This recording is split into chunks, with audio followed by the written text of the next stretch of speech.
The solution to our problem. Government is the problem.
Welcome, patriots and activists of Texas. You're listening to Raging Elephants Radio, the rebellious voice of Texas liberty, and I'm Heidi Hansing, your ghost? No, not your ghost, your host today. On my program, I've got a wonderful, exciting, very provocative, thought-provoking program lined up for you today, and I'm joined, it's been a long time in getting him, but I have finally gotten Daniel Miller of the Texas Nationalist Movement. He's going to be joining me today because he is probably the premier voice in Texas on the matter of a referendum or a vote for independence. And thus far, he has been very carefully and closely watching what's happening across the pond in Scotland. Now, tomorrow, Scotland goes to the polls. There's going to be, as far as we're expecting, no bloodshed, no violence, just a vote. And that is something that Texas Nationalist Movement has been advocating for a decade and a half. And I thought this is going to be a prime opportunity, and how timely it is that we get to talk to Daniel Miller today about this. I'm interested to hear his perspective. I want to find out what he thinks about this. But I also, just before I bring him on the air, I just want to play a very quick 1-minute audio of the yes and no, what it sounds like in Scotland right now. And we're going to get to the polls a little bit later because we've gotten more and more evidence that the polls appear to be skewed. They may not be as close as what people are suggesting. We're going to get to all of that today. So this is must-listen radio today, and we're not going to go it alone here at RER. We're going to bring in Daniel Miller on this topic. So before I bring him on, let me just play this little 1-minute audio of what's going down in Scotland. I'm voting yes because I want what's best for Scotland. And I certainly believe that Scotland can thrive more as an independent country now than as part of the United Kingdom. You're voting no. Do you want to wear a sticker today? You think people are waking up to the risks and to the fact that the promises just are completely reckless and don't make any sense. We need to have a stable currency. We need to have jobs in finances, defence, medical research. They're all under threat. Why? If it ain't broke, don't fix it. I think I really want Scotland to keep together and keep united, because as neighbours are falling out with each other, families are falling out with each other, and it's just no good. So I think the main thing the Scottish people should be focusing on is keeping together and not let this divide our country, because that's going to be the worst thing that happens, whether it's independence or not.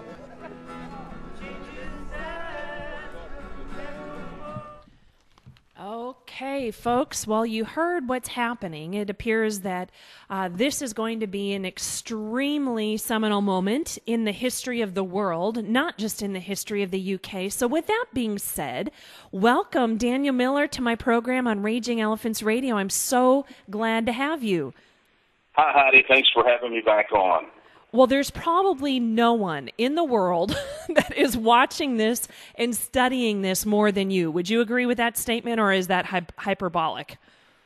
I would say it might be a bit of an exaggeration because I know that the Scots are definitely on board. I mean, those guys they're living it. But there are independence movements around the world that are watching this, and I would have to say that probably someone that is watching it is close, if not more so than us, would be the Catalonians. They're going to be directly affected by this. So, but I would say that we're staying on top of it and have been for quite some time. Well, I've noticed, too, that there are people from Quebec that are actually flying to Scotland and are going to be observing the polls and there for when the voting goes down tomorrow. Do we have anyone from Texas that's on their way to Scotland? Well, we have, I'm sure there are some Texans over there, but I think it's interesting that you mentioned the Quebecers because I spoke with one of our counterparts in the PQ last week, which is the pro-independence party in Quebec, and they have been gearing up for another referendum. They had their initial one in 1980, then 1995, and they feel that there's enough sentiment to take another bite at the apple. So they're watching it pretty closely, and given the fact that they are part of Canada, there are some direct implications related to what's going on in Scotland and how this vote turns out for them. Well, let's go back to the beginning. A couple of years ago, Scotland was successful, and I remember seeing it happen then. I believe it was 2011, and correct me if I've got the dates wrong, when the Scottish Parliament was established. And right. Go ahead, Daniel. No, you're good to go. Okay.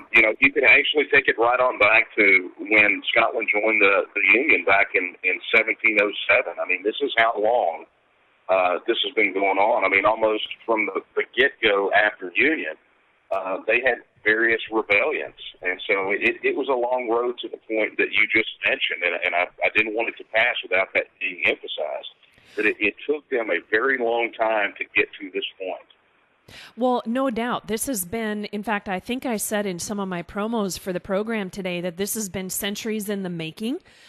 They have had an ongoing struggle to self-identify, to self-govern, and this has been going on for a number of centuries. And, of course, for some of us, even some of the greatest lessons in history can be traced back to the Scottish struggle for independence. And, in fact, just as a personal aside, Daniel, my family visited Scotland back in 2007. And one of the things that we noticed, first and foremost, Texans are extremely welcome and appreciated in Scotland. Of course, we always self-identify as Texans, and people ask where we're from. I think it goes without saying that we always say we're Texans, we're from Texas. And then the heads nod and the smiles break out, and people want to talk about Texas. But they also want to talk about the fact that many of the greatest Scottish thinkers and authors were part of the liberty movement, if you will, during the American Revolution and the Texan Revolution, and that many of the Scottish thinkers were contributory to this movement of independence, this breaking away, even though many might call it treason, this breaking away from a dogmatic and a oppressive and tyrannical centralized government. So, in fact, some of the books that I picked up were about the Scottish influence on the rhetoric of the day. And now fast forward a couple of hundred years later, and we've got back in 2011, they started to take the steps. And the beginning of self-governance was the establishment of a Scottish parliament. And what concerned me then, and I think I want it to be part of our conversation today, is that much of the conversation is about the political leanings or the political makeup of the leadership in Scotland. I think, Daniel, something you and I have talked about is that independence in Texas will not come about with the current leadership in place. They just do not have the intestinal fortitude that it takes. And in this case, we have Scotland with decidedly socialist-leaning politicians And there seems to be a lot of confusion in Scotland as to whether this is going to bring more freedom or less. What is your insight on that? You've been watching it closely for some time now. Well, it's something that we have discussed internally here. I mean, it's conversations that we've had with folks that are part of the kind of broad coalition there that is the Yes campaign. And the one thing to be abundantly clear about, and I think it really is sort of a disturbance that more Texans don't understand, really European politics in depth. We, by and large, as Texans feel that what's going on in Europe doesn't affect us too much. But, you have issues like this, like what is happening in Scotland, that do. And there is a decided lack of knowledge and understanding about European politics. And so, when you hear these particular things, like if you were to take, say, the policies of the Scottish National Party, okay, the SNP, and compare them to, say, the party platforms of parties here, you're going to come out and we would say that they are definitely a left-leaning party. But what you find is that in the context of European politics in general, the SNP is really no different than many of the other parties. For example, like Labour in the UK and some of the other parties. So, their policies that they advocate are not terribly different from other parties. That being said, the issue going on right now with Scottish independence is really, you have to take it and judge it in the void. You have to say, okay, look, are we? Is a vote for Scottish independence a vote for the SNP?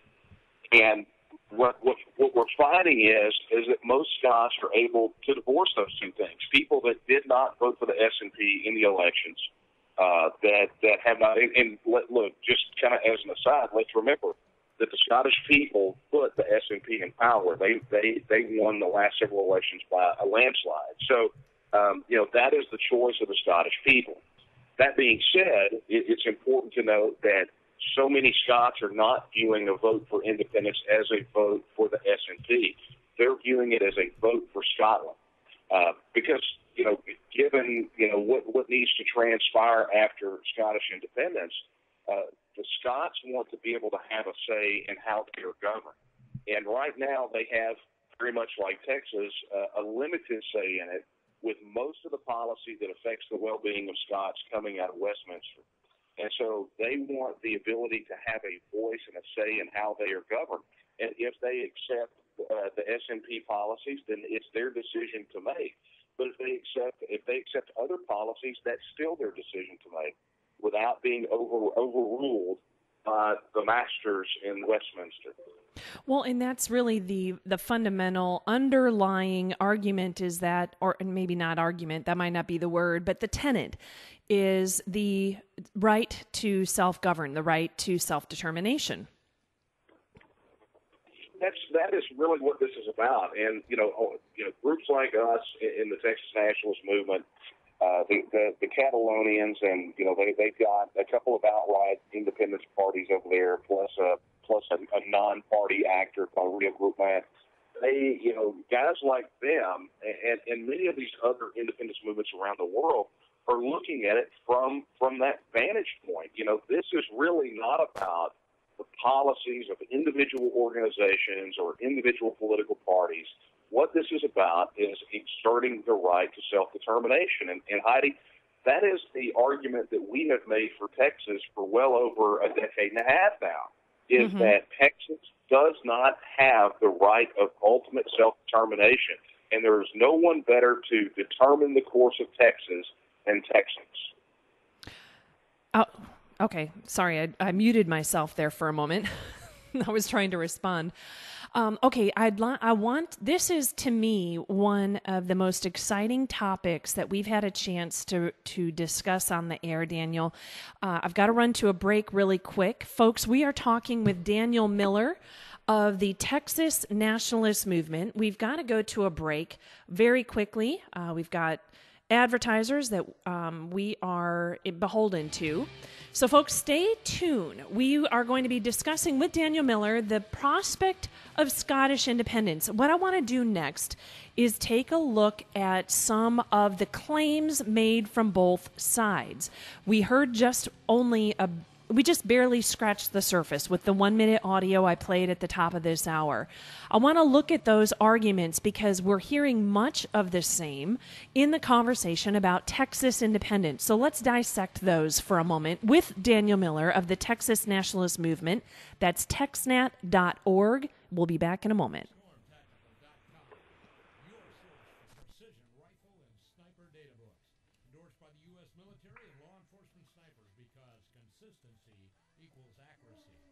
StormTactical.com was the first data book producer to offer a fully customized sniper data book. StormTactical.com, the first to offer free printable targets that exactly match the target pages in the data book. Finally, a true modular system made for precision rifle shooters by precision rifle shooters. StormTactical.com, a cutting-edge precision rifle data book for professionals. StormTacticalData.com, a team composed of former and active duty military, including law enforcement officers and competitive tactical riflemen. StormTactical.com. Proceeds from these books are used to support our American snipers overseas. Go to StormTactical.com, the official data book provider for American snipers since 2005. Win a $100 Visa gift card. Complete the RER listener survey to qualify for the drawing. Find it on RagingElePhantsRadio.com. Our border crisis is proof that Washington is broken and the two-party system is corrupted by cronyism. Once again, Texas is bowing to an out-of-control federal government, letting it dictate what Texas can and should do. I'm Kathy Glass, Libertarian for Texas Governor, not a Republican, not a Democrat. In 2010, I wrote Governor Perry urging him to stop begging the federal government to act. I said, do your duty as Commander-in-Chief of the Texas military under our Constitution. Secure the border with our Texas State Guard. I call our current Texas leadership's plan Operation Photo Op. We need law enforcement, not a shuttle service to federal resettlements. Had I been elected governor in 2010, this would not be happening. If I'm not elected governor in 2014, this chaos will continue. The Texas governor can secure the border. Only Kathy Glass will. KathyGlass.org. Political ad by Kathy Glass. What do you care about Washington, D.C.? D.C. doesn't care about you. You're a Texan. You're a Texan above all else. And there's only one radio station that's going to feed your need for Texas power and independence. RagingElePhantsRadio.com. Finally, the Patriots of the Lone Star State have a unified voice to fight back and organize. 24/7, 365. RagingElePhantsRadio.com is going to give you what you need to know about Texas politics, liberty, and independence. Take us wherever you go. RagingElePhantsRadio.com. Streaming on your computer, smartphone, tablet, and internet auto. Texas Talk, 24 hours a day. RagingElePhantsRadio.com.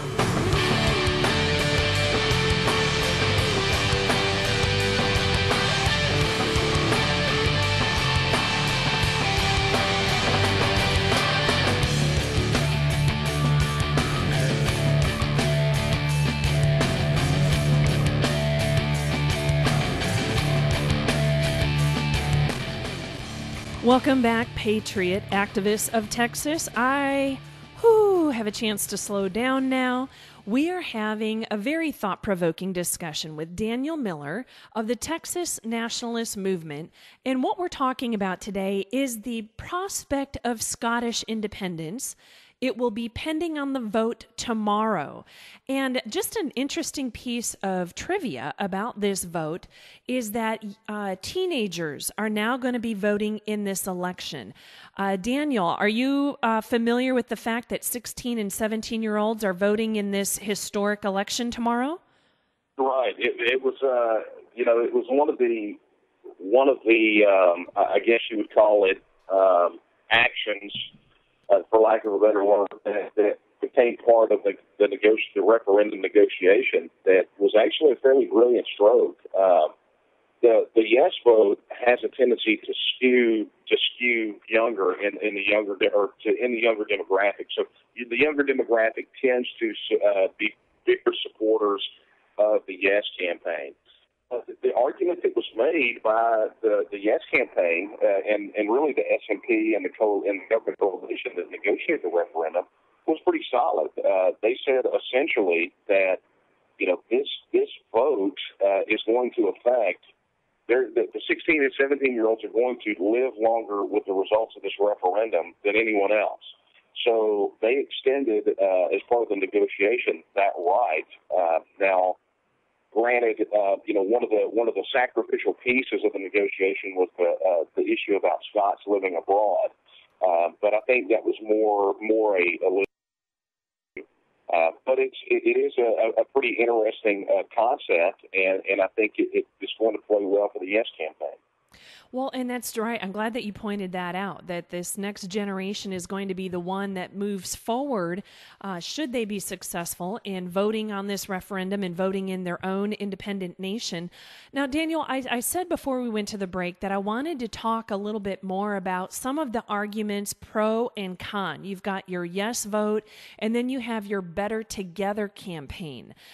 What I know, because I've read your article at texnat.org, and I've posted it on my pages as well so that people could kind of have an idea of what we're going to be discussing today.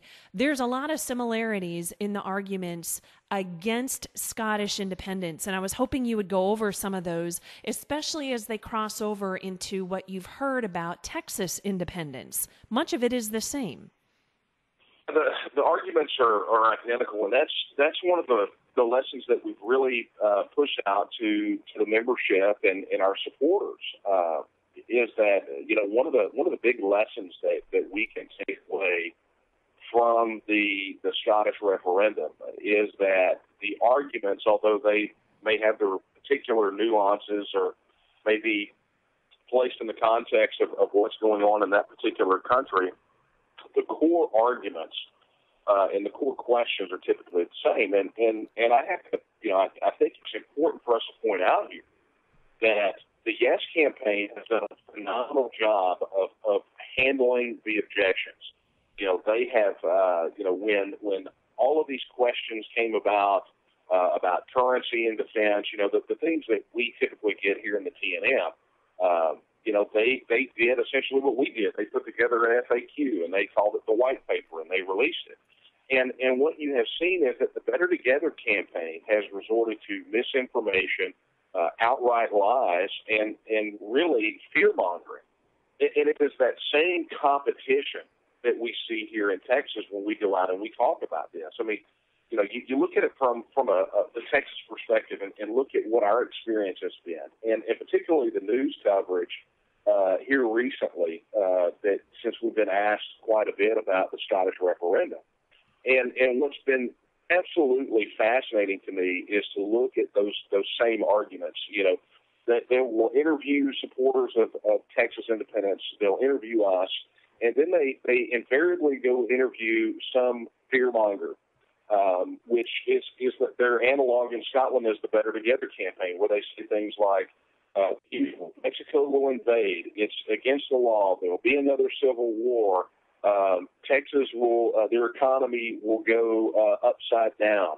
Old people will die in the streets. I mean, these are all arguments at their core that are being used by the Better Together campaign, and they're all arguments that are being used against Texans to try to deny us the right of self-determination, to make us too afraid to support our own self-determination.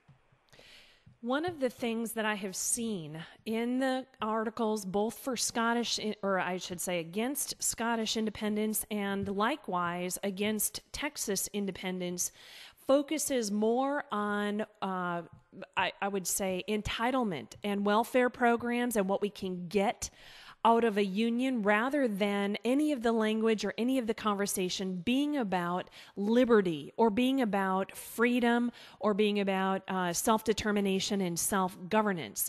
They're talking about entitlements, and they're really trying to focus the conversation on and kind of scaring people into thinking, well, you're going to lose all of this even though they've earned it, or even though there's a contractual obligation from the feds to pay that. What do you say to something like that?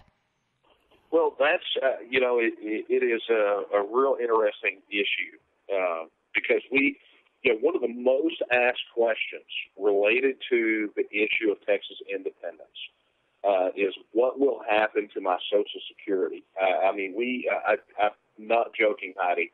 It literally is the most asked question that we get. And on the other side of that, when the opposition wants to speak out against the idea of Texas independence, one of the things that they do is, and I paraphrase, I combine all these and sort of paraphrase, but their argument is essentially people won't get their Social Security benefits, and we would have old people and veterans dying in the street. I mean, that's right. Really where they go to. So from the standpoint of the TNM, we have to talk about this in a practical sense. Okay, we understand that independence is going to be an opportunity, a gateway for us to undo the 100+ years of federal government encroachment and tyranny, both on Texas and individual Texans. We understand that is the mechanism to make that happen. But we have to talk in practical terms as well, because we cannot dismiss those arguments. We can't just simply ignore them and respond back with liberty. I mean, we have to talk about these in real practical terms and talk about how we can begin to transition from what we know are federal failures and transition it into something that is liberty-minded, that is more free market. Those are policies that we have to advocate, and we have to talk about transition. That's what has been very interesting about what the Yes campaign has done and what the white paper that the Scottish government did is, they looked at what the possibilities would be given, what independence would open up for them. And then, because once you do that, all the possibilities are on the table. And what they did was they addressed all those. Like, for example, one of the big issues over there is the National Health Service. Yep. Education is one of another huge issue over there. And so they took those particular aspects and plus many more of the policies that have been dictated essentially out of Westminster and said, look, this is how we can transition those from control, from being out of our control to being in our control. And then as Scots, we can do exactly with them what we want. So they're saying that let's just first take control of our own destiny, which is basically what Texas wants. Let's take control of our own destiny and work these out according to our own values and according to our own sense of self-determination and self-governance. Well, Heidi, that's been our argument here in Texas since day one. Mm-hmm. We can, when presented with the options of what Texans can do, particularly Texans of our mindset that believe in the principles of freedom and liberty and inherent rights and a constitutional republic, we look at it right now that, and one of the reasons that we look at congressional elections and the U.S. Senate elections and even the office of the president. And, you do the math. Texas could send a 100% liberty-leaning delegation to the United States Congress. We could send liberty-leaning senators to the United States Senate. Right. And at the end of the day, that is not enough voices in a body of 535 people to stand up for Texas. So no matter what we decide here, we have to acknowledge the fact that until Texas is independent, any decision that we make as a body politic can be vetoed at any time by 535 self-appointed, self-righteous, non-liberty-loving people that are not Texans. Mm-hmm. That's something that I have been saying for a long time. In fact, we say it here at Raging Elephants Radio all the time. Get your eyes off of Washington, D.C. And in fact, to try and get Claver, as you know, Daniel, to try and even get him to discuss a congressional campaign, it is pretty much a losing proposition. He's like, it has nothing to do, it is entirely irrelevant in the battle for liberty, because that one person, and how many times have we heard our politicians saying, send me to Washington and I'll change things. And I look at him and I'm like, how naive are you? I mean, it's hard for me to take some of them seriously because they all think they're the one. capital T, capital O. They're all neo. They're going to go and change the future of Texas as one out of many in a delegation that really can't even do anything as a delegation as a whole, can't even come to agreement as a delegation. And so we focus a lot here on Austin, trying to say, okay, this is where your battle is. If you're going to affect any change, it has to be here in the state of Texas. And by doing so, Daniel, I have seen people who only a year ago, maybe a year and a half ago, would never have discussed Texas independence. And by turning their attention to Austin and what they can affect, I have seen people who never would have discussed it before now thinking about it, evaluating it with an open mind. But look, let's be real about this too.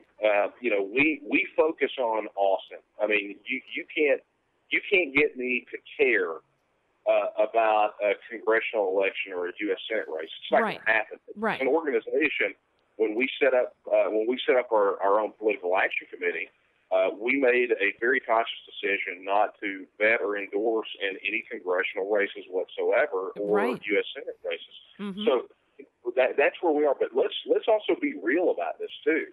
And the reality is, and what we have told more than one state official is, that those guys are in Austin. They're just playing house. Yes. Because they can go up there and they can bicker and they can argue and they can pass legislation, but with a stroke of a pen, that can be vetoed by the federal government, and has been.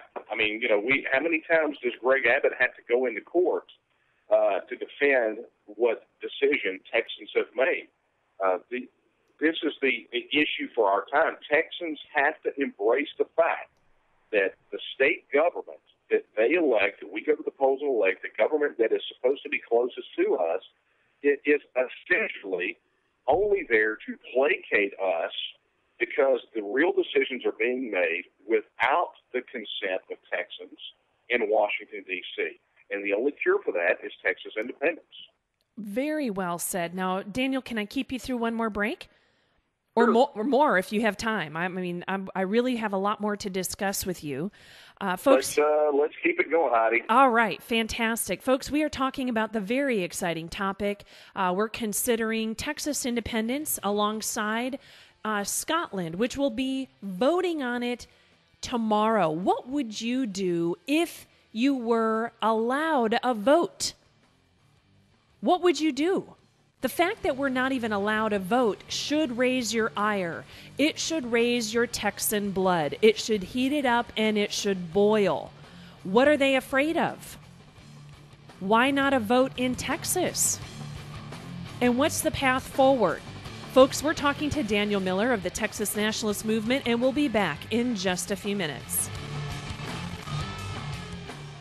The liberty of Texas is under assault. The American Constitution has been shredded. The 10th Amendment has been forgotten. The meaning of freedom has been perverted. Washington's values and the values of Texans are opposites. Texans are victims of tyranny not seen since Santa Anna, Obamacare, oppressive taxation, porous borders, more socialism, and firearm restrictions. Sam Houston said, Texas will again lift his head and stand among the nations. It's time for Texas to be free. Texas independence now. The Texas Nationalist Movement. Visit texnat.org. What's on your reading list? Find the next great read by going to the Marketplace Bookstore on RagingElePhantsRadio.com. Do business with those that believe like you, those that cherish liberty and support the liberty movement. That's just what SC Net Connect Business Network creates. People of liberty doing business together. If you're a business owner that believes in liberty and conservative principles, no matter what your product or service, list your company on SC Net Connect. If you're a consumer about to spend money, start your shopping at SC Net Connect, where liberty-supporting businesses make themselves known and available to you. And what really makes SC Net Connect special is that 50% of their revenue is donated to liberty-supporting nonprofits. Nonprofits of conservatism, you can be listed on SC Net Connect too. SC Net Connect launches in early 2015, so business owners sign up early and get a year of listing free with a 2-year contract. SC Net Connect is brought to you by SouthernConservative.com. Business owners sign up at scnetconnect.com scnetconnect.com. People of Liberty, let's do business together. SCNetConnect Business Network. SCNetConnect.com.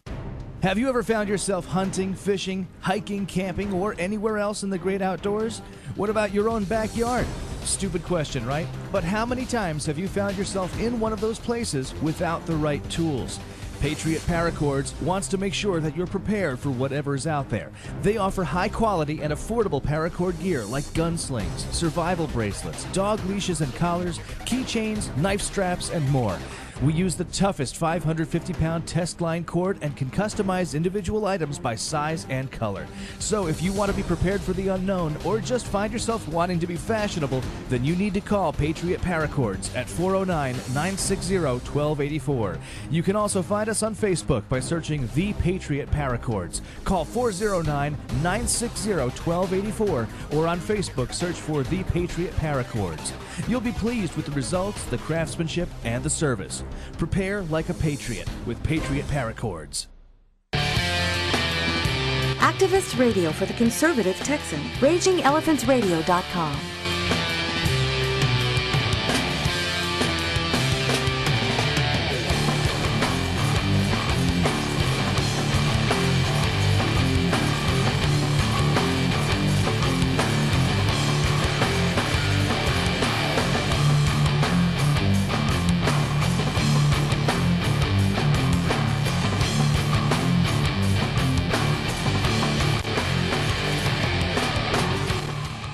Welcome back, Patriot Activists of Texas. My guest today is Daniel Miller of the Texas Nationalist Movement.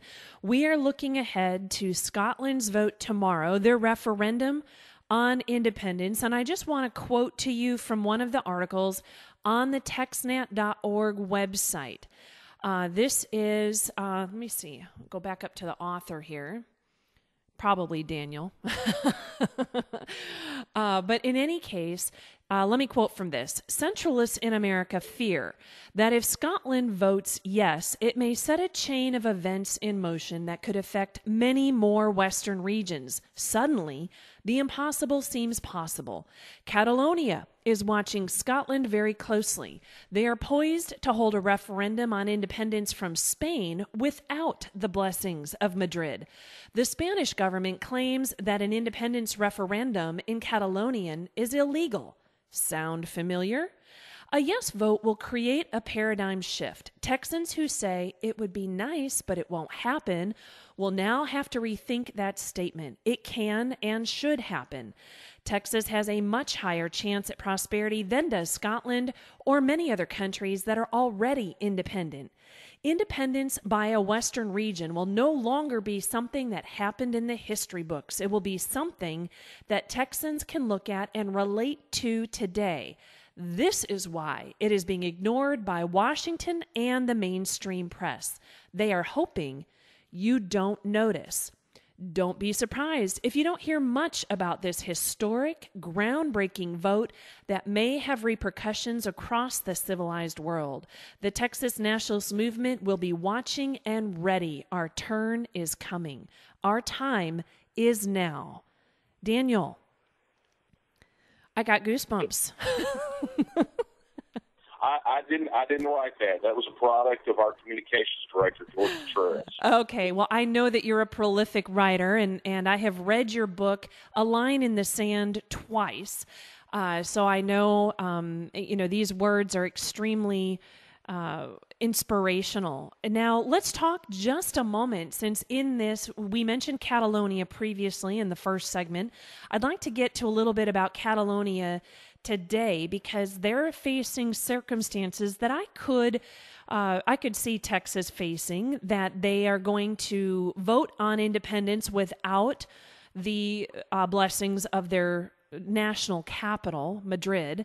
I could see something like that happening in Texas as well. If the Texans are going to have a say, it will likely be without the blessings of Washington.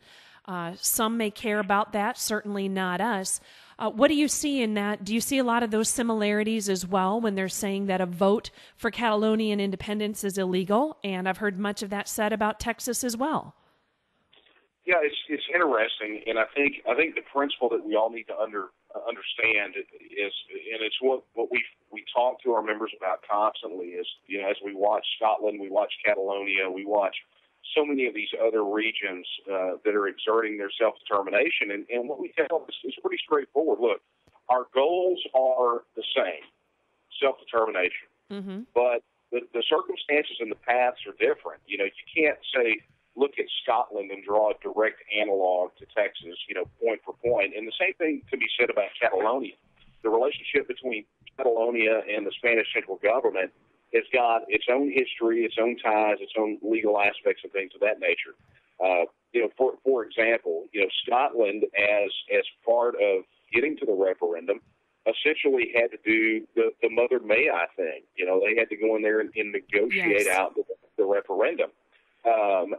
But they weren't required to. Very much like here in Texas, we're not required to go beg for a referendum from the federal government. I mean, it's pretty straightforward. The argument here in Texas is simple. The Constitution is silent on the issue of a state leaving the Union. So therefore, that power is reserved to the states under the 10th Amendment. And then with that being said, Article 1, Section 1, and Article 1, Section 2 of the state constitution are in play. Yes. Article 1, Section 1 says that the perpetuity of the Union depends on the right of local self-government unimpaired to all the states. Mm-hmm. So there's our trigger point. And then Article 1, Section 2 says that all political power is inherent in the people. And the people have at all times the inalienable right to reform, alter, or abolish their form of government in such manner as they may think expedient. Right. Which essentially says the people of Texas can constitutionally and rightfully, even if it were not, that so cut and dry, we have the right to self-determination. But it gets down to something even more fundamental than that, and which brings us back around to the people of Catalonia. No central government can deny the people the right to self-determination, and particularly when they meet all of the criteria of a nation. And the Catalonians have made a phenomenal case for that. They have, historically, they have got, and I lay it all out in line in the sand about what you have. They have a demarcated territory. They have a unique political identity. They have a unique cultural identity. They're a readily identifiable people. They have their own economic concerns. But I think where we can, again, be informed by, say, what's going on in Catalonia, because they perhaps will be the next domino in Europe to fall, is that if you were to take the Catalonian grievances with the Spanish central government and strip out any mention of place, they seem very familiar to Texans. They believe that they are unfairly weighted in tax policy. In other words, they put more into the Spanish governmental system through taxes than they receive back in benefits or direct grants. That's an argument that we make here in Texas. We put way more money in. We are a giver state in a federal union that has more takers than givers. Mm-hmm. One of the major issues for the Catalonians, which strangely enough also plays to ironically enough, the UK Independence Party and their bid to leave the European Union, is that of immigration. Catalonia, very much like what we're saying in Texas, what UKIP is saying about the UK. This unrestricted immigration policy is detrimental to the political, cultural, and economic identity of Catalonia. So it's another one of their big issues that is spurring on their push for independence. That's interesting, especially in light of our latest invasion. Well, and I'll tell you, I had a very interesting conversation not too long ago with a friend that I have who's a leader in the UK Independence Party.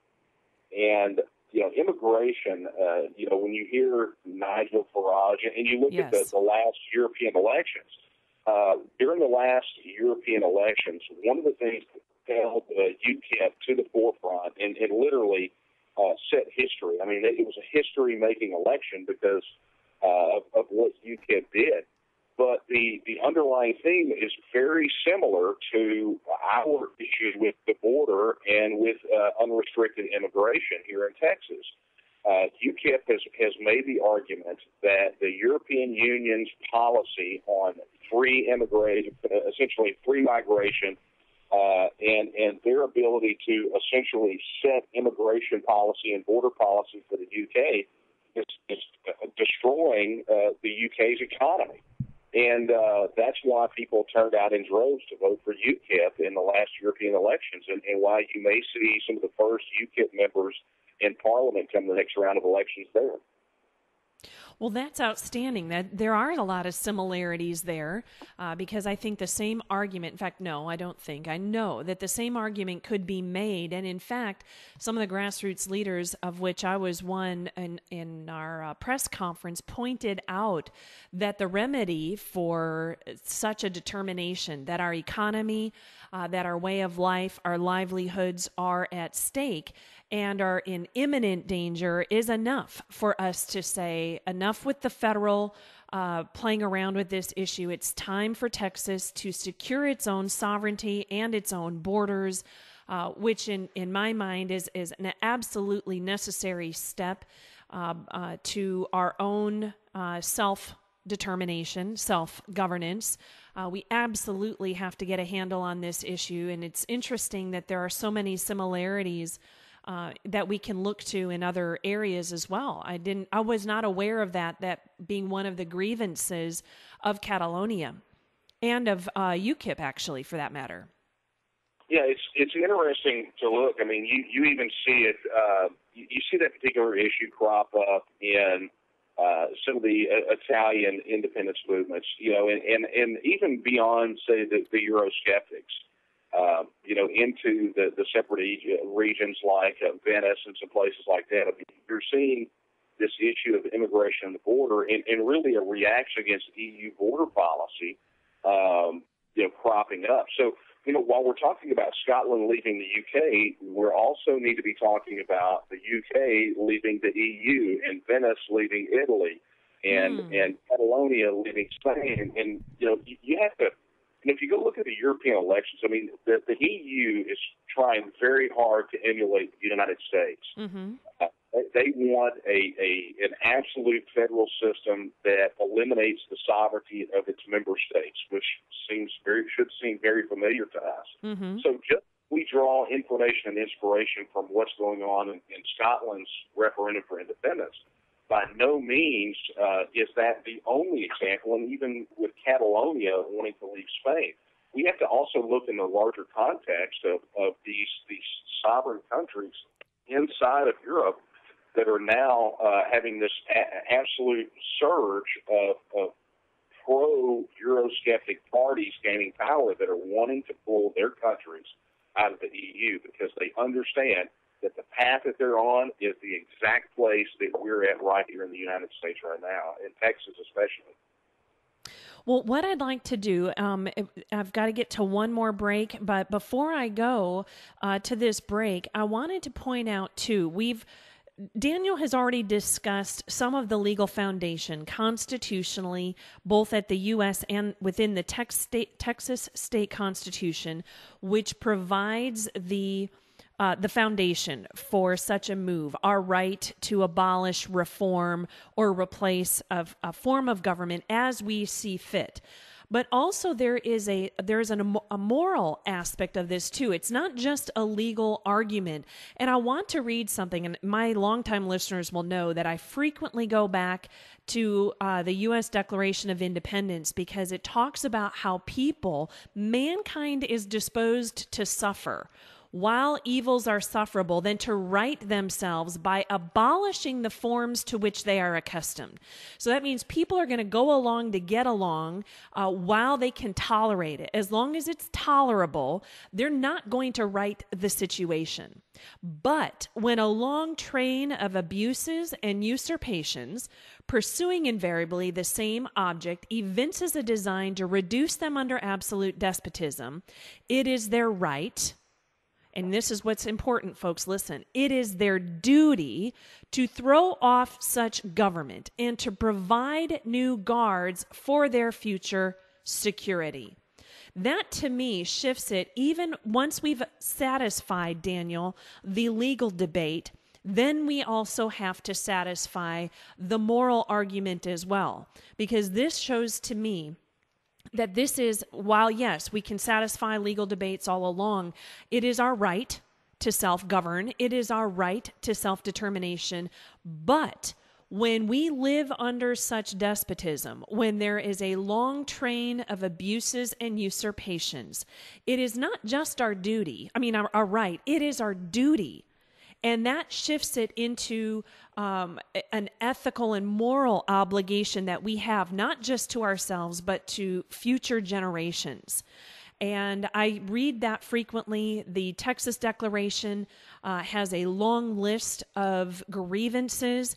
And when you look at the grievances of both the colonies and Texas, we, I think, have surpassed that. I think we have shown that our tolerance level is far greater than our forebears. Would you agree with that, Daniel? Yeah, it's funny because there's a psychological term, if you want to call it that, called learned helplessness. And I would encourage the listeners to go out there and actually Google the condition and understand what it is. But learned helplessness essentially says this, is that when an animal and even a human has endured such abuse, in other words, they think that they have absolutely no control whatsoever, that when an opportunity for escape comes around, they don't take it because they have learned to be helpless. It's become ingrained in their character. And that's, I believe, where Texans are going to have to do some evaluation. I have, through this process, seen so many different arguments. And let me just take this opportunity to say this, too. The fact of the matter is that where Scotland is today, they got there through hard work and perseverance, not just sitting on the sidelines, complaining, looking for excuses, bemoaning their situation. It took work, and that work and sacrifice and dedication is what got Scotland to where they are today. It's what put 1.5 million people in the streets of Barcelona on 9/11 2 years ago in Catalonia to march for Catalonian independence. It's what propelled UKIP to the top of the polls in the European elections in the UK. That hard work and that dedication is important, and it's necessary for this to happen. We can read articles and we can forward on Facebook and we can do all of those things, but at the end of the day, it is about going out there and pounding the pavement. How many times have we seen great candidates lose elections because people would give them the lip service of support, but would not go out there and knock a door for them or pick up a phone and make a call for them? Yeah, true that. Or get strangled off because they couldn't get any campaign donations and got buried by the establishment. Yep. So the people of Texas are going to have to get into the fight. This armchair quarterbacking, peanut gallery, amateur hour kind of stuff is no longer going to cut it. If we want what they have, what Scotland and Catalonia and all those places, if we want what they have, we have to do what they have done. And that's where we continue in the TNM to reinforce the message that the people of Texas have got to get their rears in gear if they want to see this happen. Well, and you brought up an interesting phrase when you talked about learned helplessness, because seriously, it just gives me a shiver of disdain and disgust, because Texans pride themselves and have historically prided themselves on a rather pioneering, forward-thinking, self-sufficient, I'll take care of my business, you stay out of it kind of attitude. And here we have an entire generation, maybe 2 or 3 generations, that are suffering from learned helplessness. If I hear one more time, we can't do this, I'll scream, because it's probably one of the most abused notions, and it goes against everything that Texans have historically been bred to be. It goes this whole notion of learned helplessness, and there's a broad streak of this. What do they call that? Stockholm syndrome in there.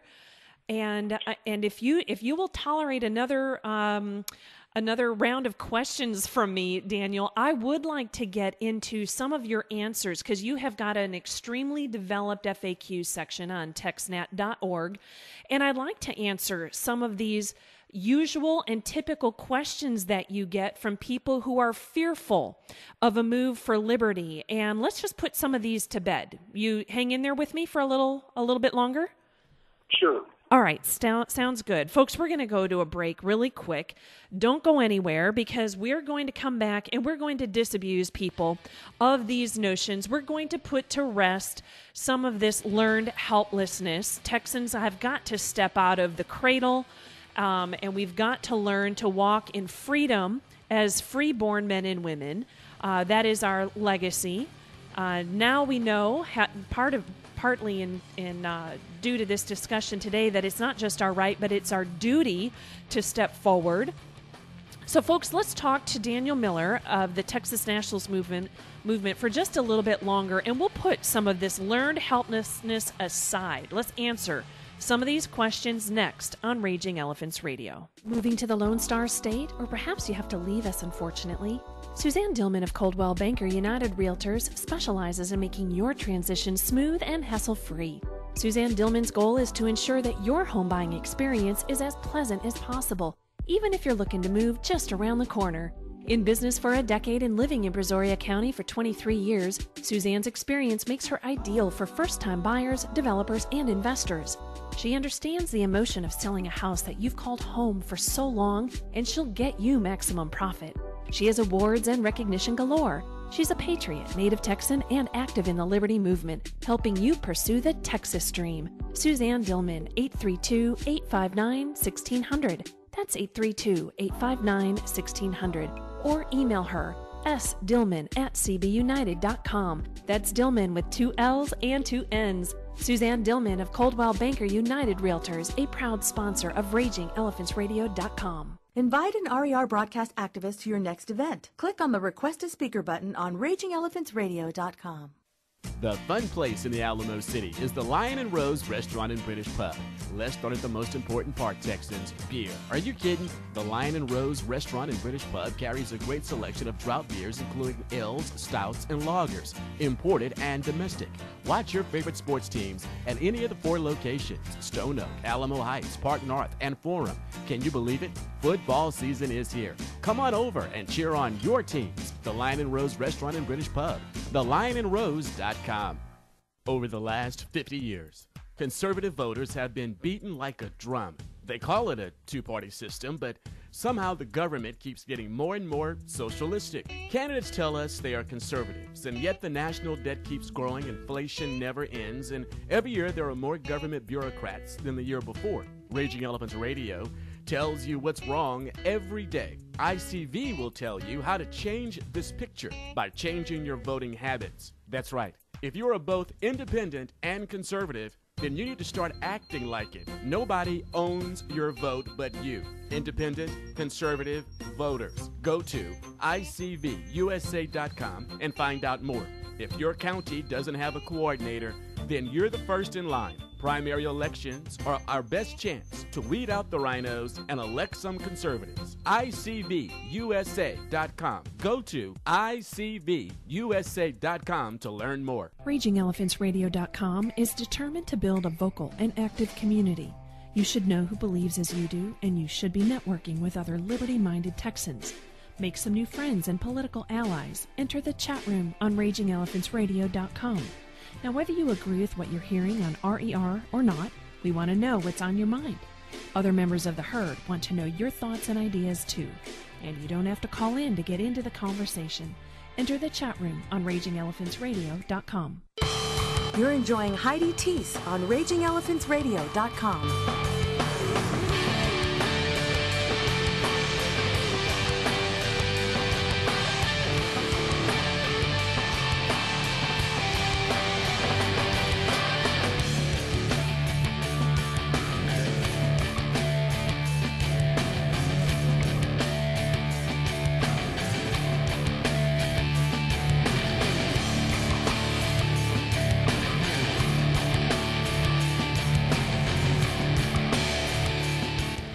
All right, welcome back to Raging Elephants Radio. We are well into our second hour of broadcast activism, and my guest today is Daniel Miller, the president of the Texas Nationalist Movement, and together we are looking at the vote that is pending tomorrow concerning Scottish independence.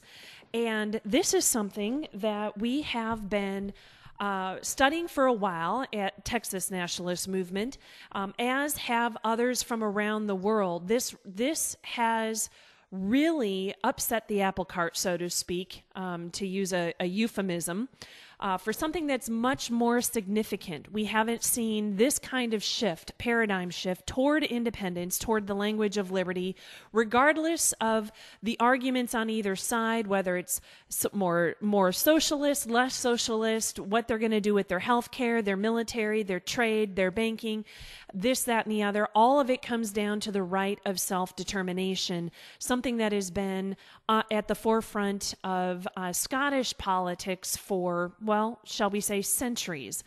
And so here we are today. We're looking at it. We're also looking at many of the similarities in the arguments, both pro and con independence. And really, we're looking at a matter of scale as well. There are about 5 million people in Scotland. They have made sure that the younger generation has a vote. They are allowing 16 and 17-year-olds to vote in this referendum, and that is causing some of the pollsters to say, this may be our Waterloo. We may have gotten this really, really wrong because the younger generation skews towards the argument for independence and self-determination anyways, and so many of them are nervous to see what happens. It may not be as close as they're claiming it is. There may be such a surge for independence that it will set the world back on its heels. So we're talking about that today. And I wanted this next segment with Daniel to put to rest some of the arguments that many bring to the forefront that are part and parcel of that phrase that he used in the last segment called learned helplessness. I'd like to put some of these to bed. Let's get to some of these topics now, because Daniel says that one of the most frequently asked questions, or rather arguments, against independence have to do with big, huge federal government programs. Daniel, let's put some of this to bed so that we can get to the meat of the matter, which is supposed to be liberty. But let's put some of these other peripheral matters, these obstacles, let's sweep those out of the way today. Sounds like a winner. Okay. You said that one of the most frequently posed arguments that you've heard against independence has to do with Social Security program. Right. That is hands down the most asked question, and honestly one of the biggest accusations hurled against the TNM is that we'll see old people not get their Social Security checks, and we'll have the elderly dying in the streets. I have had that question asked more times than I can count. Well, let's deal with it today. What is your response? Let me back up first, because I think it's important to understand the context of all of these questions. Okay, a lot of even the Social Security questions, and I'll get to that one specifically, but a lot of the issues related to the federal impact on Texas deals with the federal monies that come back to Texas. Okay, and I want to emphasize that says come back to Texas. The one thing to understand is that Texans, hardworking men and women here in Texas, spend as much as, and sometimes more than, $300 billion a year flowing into the coffers of Washington, D.C. Mm-hmm. In addition, the $50 to $60 billion a year that the state of Texas raises through taxes, about half of that is already allocated due to federal mandates and federal matching funds. So, when you start looking at just what we have control of, Texas only has control of about half of its revenue. Everything else is earmarked on the federal side. So you take all of that together and you realize that without that money flowing into Washington, D.C., if nothing tax policy-wise were to change whatsoever, we have that amount of revenue without even raising a single solitary tax to deal with to address our issues. So you sort of take that one off the table. Okay. So that accounts for, okay, well, how are you going to fund the military? How are you going to fund these? You know, that deals with that. We don't need federal money. We're providing them with money, and we're already getting less in return. And all we're getting is a bunch of regulations on how we can spend what money we raise here to do the things that we need to do, like educate our children or take care of our border or things that we need to take care of. Right. So you got that. So now that takes us to the Social Security question, because Social Security is a different animal. The Social Security Retirement Program is a benefit program that people had money taken from their checks and were placed into with the promise that when they reached retirement age, they would receive a monthly stipend from that retirement account.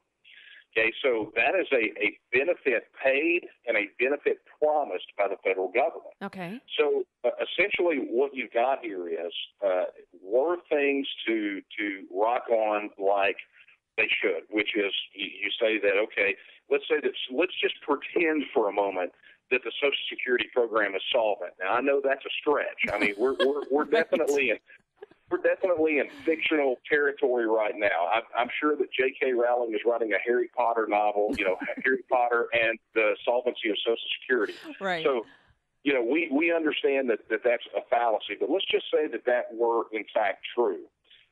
The Social Security Administration, in their own documentation, says that they pay benefits to those who have earned them and to those who collect them, even when those people live outside of the United States, with the exception of a handful of countries like North Korea and Belarus and a couple of others. So that's that. I think Cuba is one of the other ones as well. So, I'm sure that as long as we don't turn into a Soviet-style communist regime, that the Social Security Administration is going to have a hard time making an argument why retirees in Texas who paid into that system should not receive those benefits. That being said, we have to, and that, again, that's from their own literature, and the link is at texnat.org about that. But the issue that we've got to contend with here, and that I think Texas retirees that are receiving Social Security need to understand, is that, in fact, Social Security is not solvent. When they talk in terms of the Social Security retirement program, one of the things that we have seen is that they push the insolvency date closer and closer and closer. Right. And so, in the absence of, to use some football terminology, and I'm surprised it took me this long to get to it, but in the absence, I mean, it seems like every couple of years the federal government is having to run a flea flicker or a Statue of Liberty play or some razzle-dazzle just to extend the life of the Social Security program. But what we have seen here in Texas is that if you want to look at a transitional model, you look at, say, something like the Galveston plan.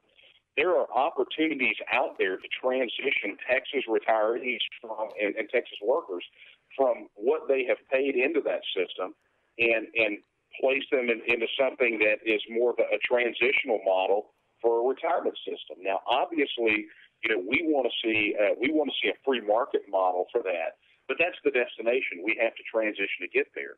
But I think that the one thing that Texans should find absolutely heinous is that one of the issues that the opposition always overlooks on this particular issue is the Social Security Administration offers programs that say foreign workers can come here and work in the United States, right, and those retirement benefits will be paid into their retirement accounts in that foreign country. So we're seeing a siphoning of retirement funds off into foreign retirement accounts. Yes. So why would workers from Mexico or Europe or any of these other places receive preferential treatment over the people of Texas? The fact that the federal government and their allies and essentially their lackeys would even float that is just another reason why we should pursue Texas independence, because why would we want to be in a union with people that would intentionally starve elderly people in the streets? I agree with you, and I'm glad that you got to that point, because I've had this conversation with other people who said, well, what about if Texans are no longer American citizens, then wouldn't the American government even if it's punitively, cut them off from their benefits. And I said, well, it's entirely possible, or perhaps probable, that the American government might take punitive action. But in the case of the contract of American workers working for their retirement and having money confiscated from their paychecks to their so-called retirement, Social Security fund, why would they pay workers from foreign countries and not workers from Texas? That's a great question. I'm glad you got to it. But what about the question of punitively being cut off? What if they just said that they resent the fact that Texas, which is really the economic engine of the entire country, has left the union, and then they punitively cut off our retirees? Then what? Well, and I think that's even one of the most unlikely scenarios. I mean, the fact of the matter is that the United States federal government has every reason to treat an independent Texas as a friend. And I look at it not from some sort of touchy-feely emotional aspect of it, that we're cousins or brothers or anything like that, but I look at it from a very practical and pragmatic standpoint. And the fact that Texas is an economic powerhouse, look, those punitive measures run both ways. And the United States has so much more to gain by continuing to trade and deal fairly with Texas than we do with them, and that really is the case. But let's get down to a moral aspect of this. Why would, if that is indeed a concern for people, why would we want to be in a union and beholden to a government that would take a punitive action that struck directly at the most helpless in our society, the elderly, the handicapped, the infirm? Why would we want to be in a union with a government where we can even countenance the fact that they would take punitive action that directly struck at those people? And I have to say, the fact that anyone could even float that up is just another great reason why Texas should be independent, because we don't want to be saddled and yoked to anything like that.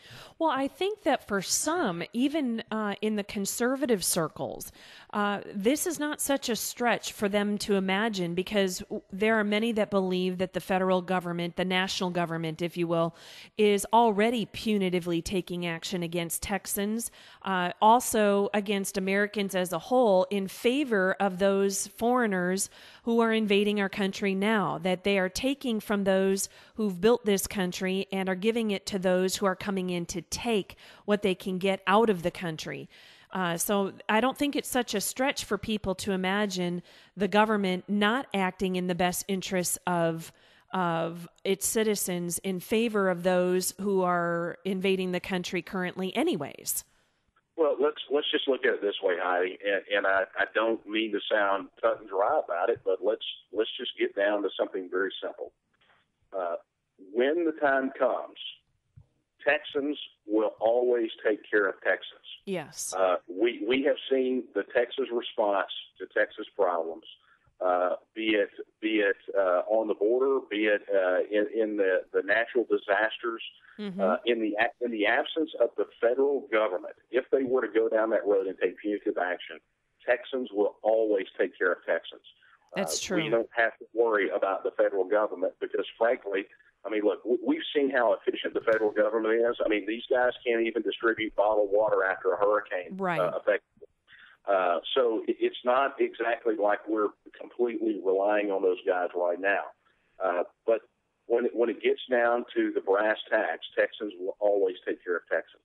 That is very true. And again, you gave me goosebumps when you said that, because if the worst were to happen, if the American government failed to follow through on its contractual obligation, Texans would not let our own starve. That you're exactly right, and that speaks to the core of what it means to be a Texan anyway.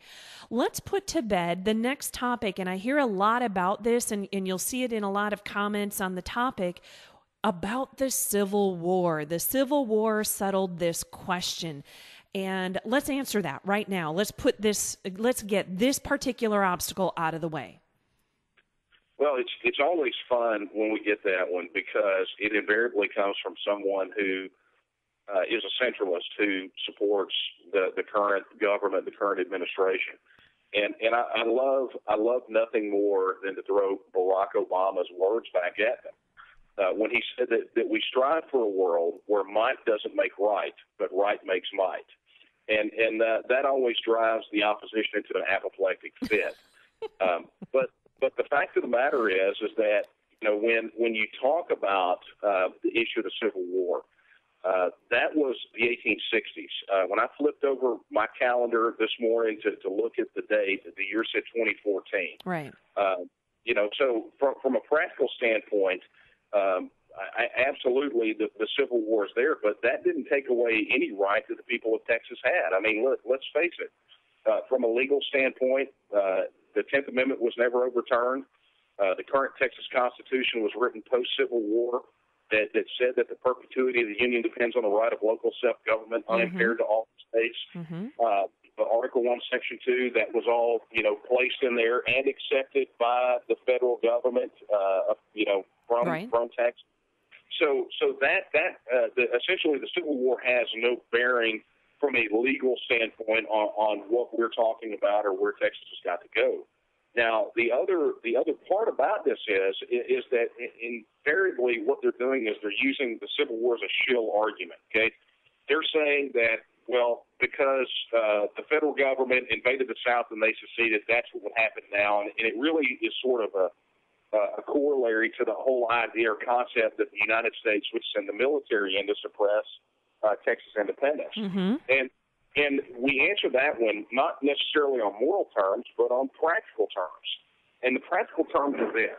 Back, I guess it was 2010, 2011, there was a poll conducted of the United States military active duty. And the question was asked, should a state have the right to secede? And the polling indicated that the military was split half and half. So if you take that into account, what you find is, and you come to the realization that the United States military being split down the middle, and that's not just, the enlisted. That's the officer corps. That's all the way from top to the bottom. If you've got half of your military that believe that a state has an absolute right to declare their independence and exercise their self-determination, you're going to have a very difficult time prosecuting a war. But again, from a practical standpoint, it does the United States absolutely no good. What you will see, and this is indicated not just anecdotally, but through the research that we've done and the discussions that we've had, is that if Texas were to have a referendum and vote to leave the United States, so in other words, if we did it right, we had a vote of the people voted, the right of the people under Article 1, Section 2 was asserted in a very legal way, then what you would have if the United States federal government sent troops into the United States, you would have the military split down the middle. The next thing that you would have is you would have states that would utilize that as a mechanism to say, hey, look, the Union is definitely broken because these people voted, and we supposedly live in a republic where the people have the right to do that sort of thing. And as such, we as, whatever state, fill in the blank, cannot be a part of this, and they would vote to leave the Union as well. So, I know for a fact that the federal government has run those scenarios. And in a cost-benefit analysis, it would cost them way more to prosecute a war against any state that left the Union than the benefits of extending a hand of friendship and working together with them post-independence. Well, this is a great time to segue into my fourth question. We're going to come back to the economy in just a moment. But my fourth question did have to do with military bases in Texas, of which we have some of the biggest and really the most military bases. What would happen to those? It's a good question, and I don't know that we can prognosticate exactly what's going to transpire because you have this period of negotiation. I mean, look, you have to look at the independence of any state very much like a divorce proceeding. Right. And any lawyer will tell you that in a divorce proceeding, there are really only two things in question. Who gets the kids and when they get them, and then, of course, the division of property. Right. And that's going to be the issue. You know, when the Soviet Union collapsed and all of these republics began to spin off of it, what happened with the military bases was a major point of negotiation. So that is what we classify as a negotiated issue. It could end in any number of ways. It could end with the United States federal government going, look, you know, we've got military bases in other states close to Texas. We're just going to shift our assets there, and we'll, you know, pitch you guys the keys to the base. I mean, that is one scenario that has been thrown out there, and there is some precedent for that. There is another scenario that says that an independent Texas can enter into a mutual defense pact with the United States federal government, and those military bases will be maintained as joint bases for both the Texas military forces and the United States military forces. So any flavor between those two areas is up for negotiation and will eventually be decided ultimately by the people of Texas. You know, it's an interesting topic because I said the government is always casting about for more military bases to close. We could volunteer that they could take their assets. I like option number one the best because I do believe very wholeheartedly, again, that Texans should take care of their own sovereignty and defense. But I do like option number one. They're always looking for bases to close so they can walk away. They're built on Texan-owned land anyways. That's something that's, I think, unique in Texas is that is all Texas land owned by the people of Texas. And I would rather they just take their toys to another state and we'll take the land back and utilize it for ourselves. I mean, obviously, our organization advocates for that position. I mean, yeah. the TNM wants to see Texas independence, political, cultural, and economic. And that means that from a military and defense standpoint is that Texas will provide for its own defense. And that does not involve the establishment of foreign troops on Texas soil. Does that mean that we can't cooperate with them in some way? Absolutely not. I mean, there's obviously, when you look out into the future and how uncertain it is, particularly from a national security standpoint or a defense standpoint, you can't really know for certain what's going to transpire. But there are potential threats out there that are potentially threatening to both Texas and to the United States.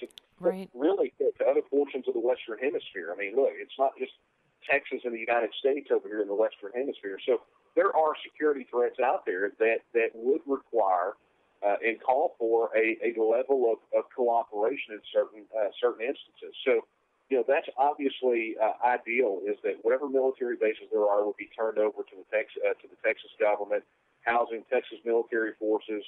And as the need arose, then we could work together with the United States military, depending on the circumstance. But ultimately, it would be up to the people and what the Constitution would dictate.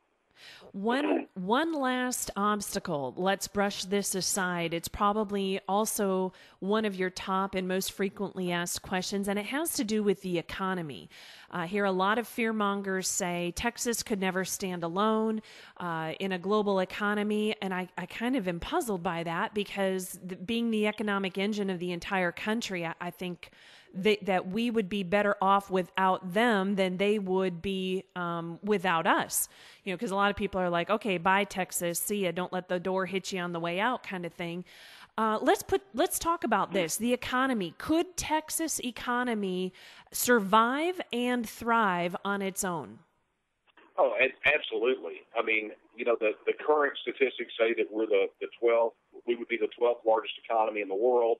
I remember back when I started on this course, we were actually ranked 9th or 10th. Yes. So, look, Texas, even aside from that, because they want to skew the argument and say, well, without being part of the United States, you'll drop, and, part of our ranking is due to our affiliation. Look, that's not even worth arguing about. What we've got to argue about is is Texas set up to continue to be an economic powerhouse? And the things that make Texas an economic powerhouse exist here in Texas without the federal government, without our attachment to the federal government. True. And it gets down to innovation. It gets down to natural resources. It gets down to policy that is pro-business, that fosters business, economy, and industry. So, the fact is that, yes, we have our two largest sectors of the Texas economy are energy and agriculture, but, they want to make it sound like we're some petro republic, and the fact of the matter is that we have a diversified energy portfolio.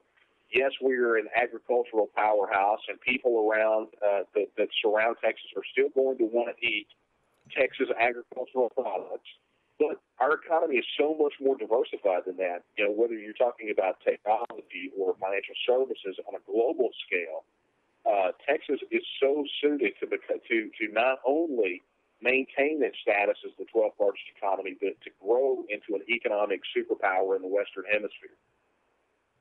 Well, that's great. Now, are there any other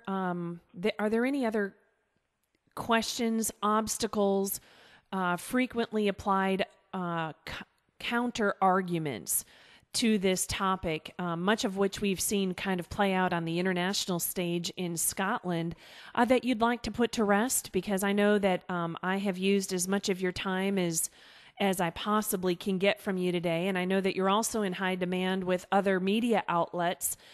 So I do want to let you get to that, but before I do, is there anything else that we could kind of sweep away some of these obstacles today on Raging Elephants Radio? Well, the questions are they're numerous. People have a lot of questions about what an independent Texas would do, what it would look like, and process. And I know we don't have time to cover all of them today. But I would encourage people to head over to our website at texnat.org and look at the frequently asked questions. And if you don't see your question asked or answered, then drop us a note. We're always very open about these policy issues and the process. There are so many things out there and questions that people have and concerns that they have, and we address them all, and we have addressed them. And the fact that we've been in existence for well over a decade and a half means that our answers are not emotional. They are not fly-by-night. They are not Johnny-come-lately emotional responses to the fact that Barack Obama's in the White House.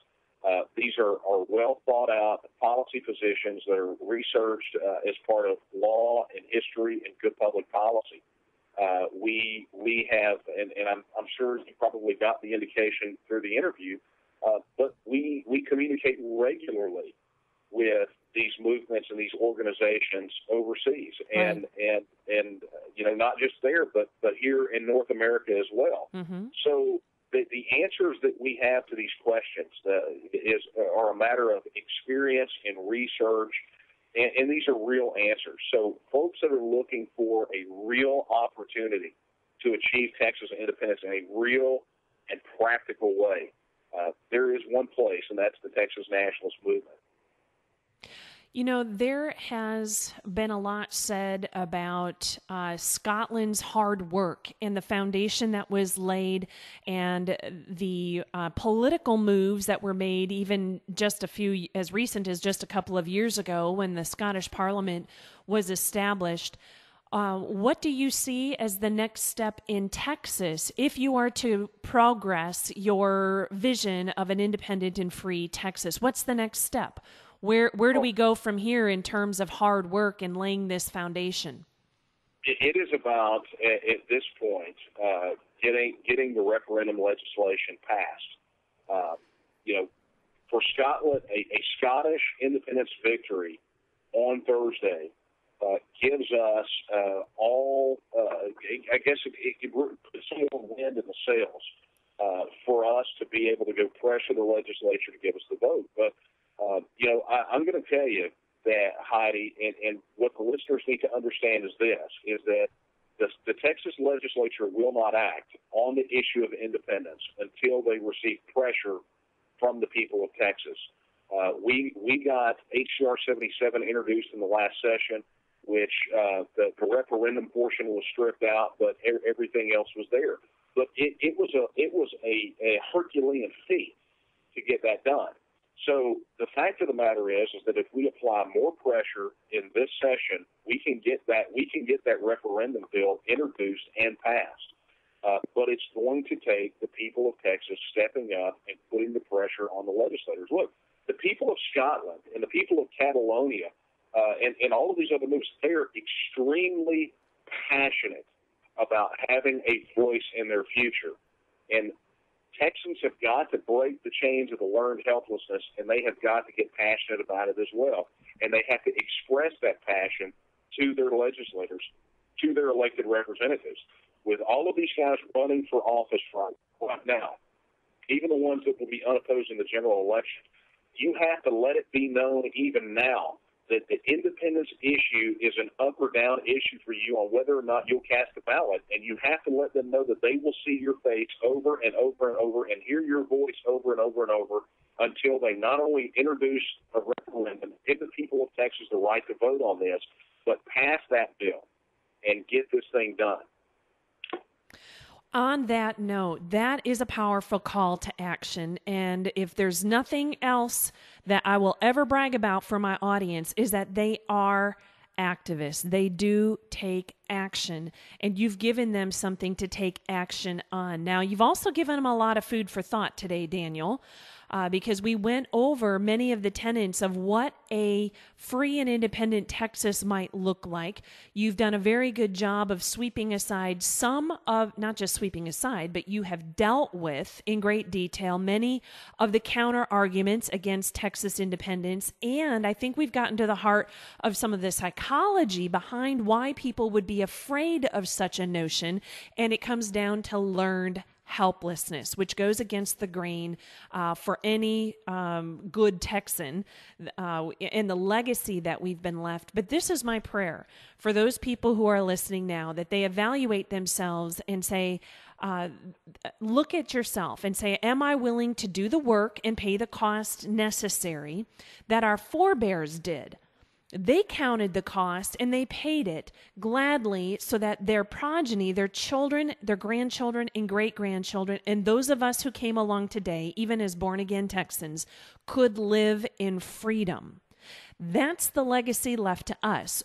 Do we have what it takes to step into those very large shoes to live up to the legacy of the struggle for liberty? And that's a question that only each man and woman can answer who's listening to this today.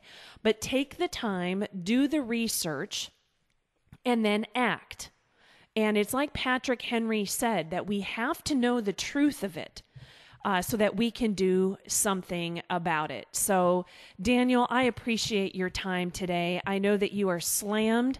I know that you are a very clear and prescient voice on this topic. So I wish you well, and I appreciate every single minute that you've given to the listeners of Raging Elephants Radio today. Honey, thank you for having me on, and we got to do this again soon. Absolutely, will do. Take care, Daniel. Take care. Thank you again. Alrighty, bye-bye.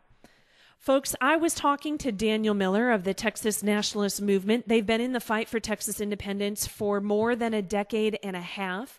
They are not Johnny-come-latelys, and they predate the Obama administration. So while he may be the center of some people's world, he is not the center of theirs. So this is a struggle for liberty that is far bigger than the very small man occupying 1600 Pennsylvania Avenue right now. And as I think you've heard from Daniel Miller, Washington, D.C. is irrelevant. Let's go to a break. We'll be back right after these messages. You're listening to the rebellious voice of Texas Liberty.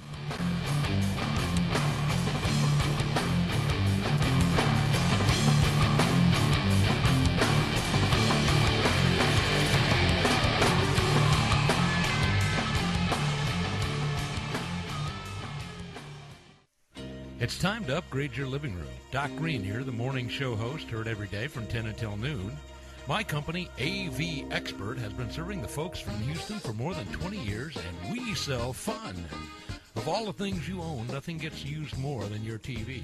And now the prices are lower than ever, but with all the choices out there today, you need an expert. an AV expert. We match the big box stores prices so you won't pay more, but you will get more. As a CDS certified designer, I can make sure you get the best possible solution for your entertainment needs. It's time to call a doctor. Call me for an in-home consultation or go to the website avexpert.us and see the pictures of our work. Store this number in your phone, 281-914-1331. That's AV Expert, 281-914-1331.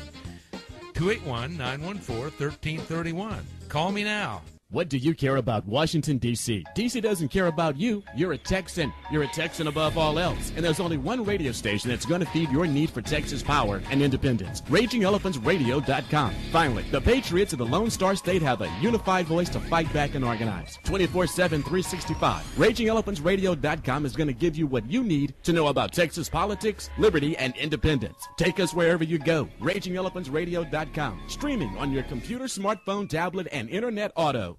Win a $100 Visa gift card. Complete the RER listener survey to qualify for the drawing. Find it on RagingElePhantsRadio.com.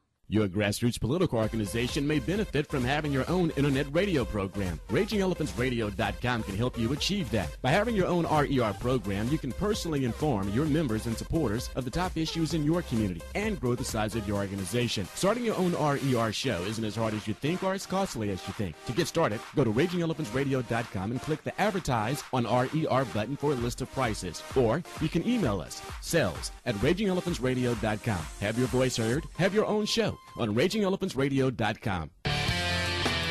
Find Raging Elephants Radio on Facebook, facebook.com/RagingElePhantsRadio.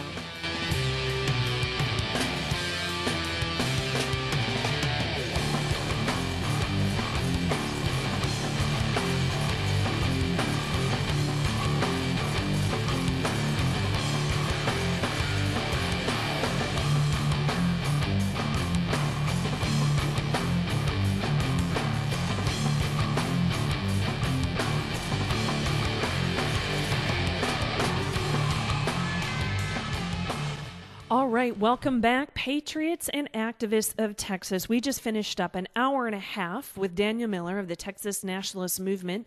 We started out with commentary on the move in Scotland, the referendum tomorrow that is rattling the cages of big government all around the world. This is no small thing. Now, while Scotland may be a small nation in the making, it certainly has big ideas, and whether you disagree in part or in whole with some of the ideas that Scotland is espousing in its move toward independence, I don't think that there's any argument that a people, a free and independent people, have the right to self-determine. And the Texas Nationalist Movement has taken a rather bold step of very loudly proclaiming their solidarity with the people of Scotland. They have put out public statements that say that they do stand with Scotland. In fact, I will read you this statement verbatim. It says, "I wholeheartedly stand with the Scottish people in their vote for self-determination. The Texan, Sam Houston, said that Texas will again lift its head and stand among the nations. I pray that Scotland will do so as well. Texas stands with you." That's a note that you can go to texnet.org. You can fill that out, and it will be sent off as a petition reminding the Scots that Texans too are in this struggle long term. Now, one of the other questions that I wanted to get to, and this has come up a lot in grassroots circles, especially grassroots that were kind of born out of the struggle that erupted after the installation of the Barack Obama administration in 2009. And immediately you saw people just incredibly alarmed at some of the big government missteps and mistakes, starting back when Bush was president with the bailouts and TARP and moving forward through then. It seems like, it's all done by intent, because even a blind squirrel finds a nut, and even a broken clock is right at least twice a day. And so you're thinking it can't just be that they're wrong. It has to be by intent, because there are so many decisions that go against the welfare, and I don't mean that in the entitlement sense, I mean it in the well-being sense, the well-being and the security of the United States of America. And so there was a huge movement that just terrified the leftists and progressives and the establishment Republicans, and it was called the Tea Party movement. That has now morphed into a larger movement of liberty, a liberty movement. And in that growth, I have seen people in the Tea Party movement recognizing that if we acknowledge the sovereignty of the states as protected in the Constitution, if in fact we are to express and exercise the rights that are protected by the Constitution, not granted by the Constitution, and as we come to a deeper understanding of the Constitution and the brilliance of it, the original intent of it, we understand that our right to self-determination is also protected. And in fact, it was meant to be so. If you go and you look back at many of the powerful quotes of the Founding Fathers, not of just the United States of America, but also the Republic of Texas, that acknowledge that the people have a right, we the people, have an inherent right, God-given right, to self-determination. But also, because I am well into the trenches of the Tea Party movement and the liberty movement, I also too hear people who are very, very powerfully moved by the symbolism, the patriotism of the United States of America, the heritage thereof, the flag, the national anthem, even the Pledge of Allegiance. And so I have a lot of people that say, why can't you just focus on and work toward fixing America? Well, it's not, I would never answer that so flippantly as to say, well, been there and done that, even though there is truth to that. I would never so flippantly answer that, because I know that people who ask that question are going through a similar struggle as our founding fathers of both the Republic of Texas and the United States of America, many of whom had to wrestle with the notion of what we have been told is treason, to look at independence or a breakaway or a divorce, if you will, from the United States of America as something that is traitorous, even as the American revolutionaries, before they were American, the colonial revolutionaries had to struggle with the idea of declaring independence from the crown. So I've had a lot of people ask that, and lo and behold, it is also in the TNM FAQs. Why don't you just work to fix America? And so I wanted to read to you their response. As Daniel said, nobody is ever treating these objections or these questions with flippancy. The answers are very well thought out, but they don't need to be lengthy either. They don't need to be full of legalese, and they don't need to, snow people with an overabundance of language. So I wanted to read this to you. Texas is a nation, and all nations strive for the right of self-determination, even in the context of a political union. They want their sovereignty, just as most Americans bristle at the United Nations when it encroaches on their sovereignty. So does Texas when the federal government threatens ours. Yet, if the United Nations decided that Americans were no longer entitled to sovereignty or natural rights, no one with a shred of intellectual honesty or intestinal fortitude would advocate a reform-only approach to the issue. But even more importantly, what is the country apart from the Constitution? The Constitution acknowledges a union of free, independent, and sovereign states that delegated very specific powers to a severely restricted federal government that also worked to protect the rights of the individual. The majority of the voting population in the United States, concentrated in a handful of states, either do not know, do not care, or are outright opposed to the original principles of the Constitution. The freedom, independence, and sovereignty of the states has been destroyed. The federal government, through successive political administrations, has proven that it knows no bounds. It now ignores the rights of the individual to life, liberty, and property, and steadily works to undermine, restrict, and eliminate the enumerated rights in the Bill of Rights. Where is the country that you want to make stronger if the Constitution is no longer in force? Article 1, Section 1 of the Texas Constitution is clear on the matter. The perpetuity of the Union depends on the right of local self-government unimpaired to all the states. But Thomas Jefferson said it best. Our attachment to no nation upon earth should supplant our attachment to liberty. I am going to take one more break. I want those words to sink in. We will come back after these messages since I went long in my final segment with Daniel. I want you to consider those words. Our attachment to no nation upon earth should supplant our attachment to liberty. That's your answer to people who say, why don't you just work to fix America? Our cause is liberty, protected by the Declarations of Independence and the Constitutions of Texas and America. Our right to self-determination has become our duty. EvansMusicCity.com is the official broadcast equipment supplier of RagingElePhantsRadio.com.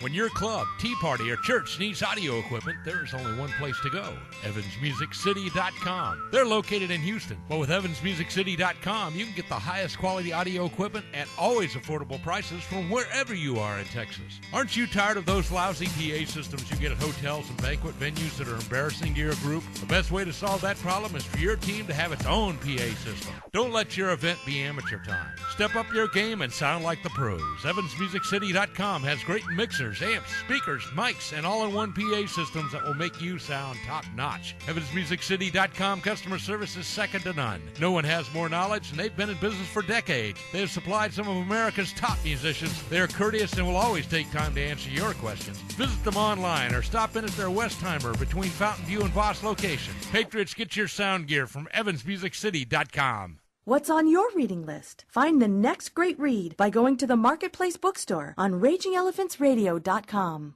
The Lion and Rose Restaurant and British Pub is the after-work destination. The happy hour is very serious. Decisions have to be made, like what scrumptious appetizer are you going to order? They serve a wide selection of delectable British and American entrees at the Lion and Rose, San Antonio's favorite pub, and check out their lunch specials. Pub trivia and karaoke nights means fun for all, and you can get catering for any event. 4 Alamo City locations: Stone Oak, Alamo Heights, Park North, and Forum. The Lion and Rose Restaurant and British Pub, thelionandrose.com. Attention business owners. The marketing plan of RagingElePhantsRadio.com is geo-targeted for Texas. From El Paso to Orange, Amarillo to Brownsville, the state of Texas is going to know about us, and they should know about you. Together, we'll have Texas covered like a blanket. When you advertise with us, you immediately get the benefits of statewide exposure. We are the way to advertise your company throughout the state of Texas and grow your customer base economically. No matter the size of your business, we have a package for you, starting at just $100 a month. Get started by clicking the Advertise button on RagingElePhantsRadio.com. Get to know Texas politics. RagingElePhantsRadio.com.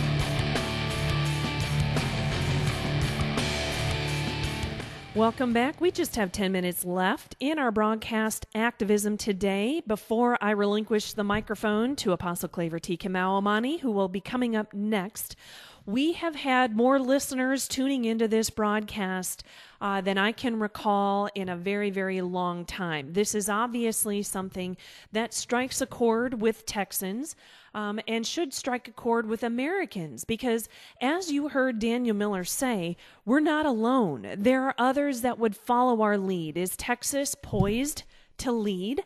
Well, possibly not with the current crop of legislators that we have in place, that we have ensconced into power.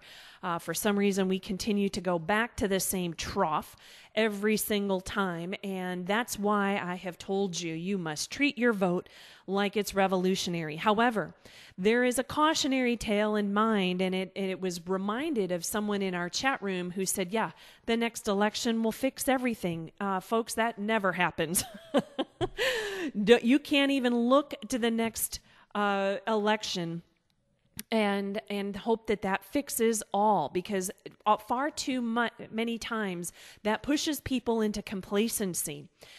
Daniel Miller talked about the hard work. He talked about Texans needing to step up in activism, needing to step up their activity. I want to give you just an example really quick. I read to you in one of the previous segments the petition of Texan support for Scotland. Daniel just notified me that they put up that petition yesterday afternoon. Can you guys guess what kind of response they've had since yesterday afternoon? This petition that's gone up where people are signing their names saying that Texas, yes, Texas stands with Scotland in their bid for independence.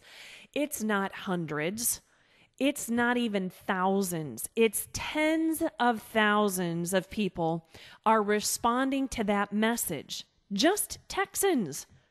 That's just Texans saying we stand with Scotland. And that's only in, less than 24 hours.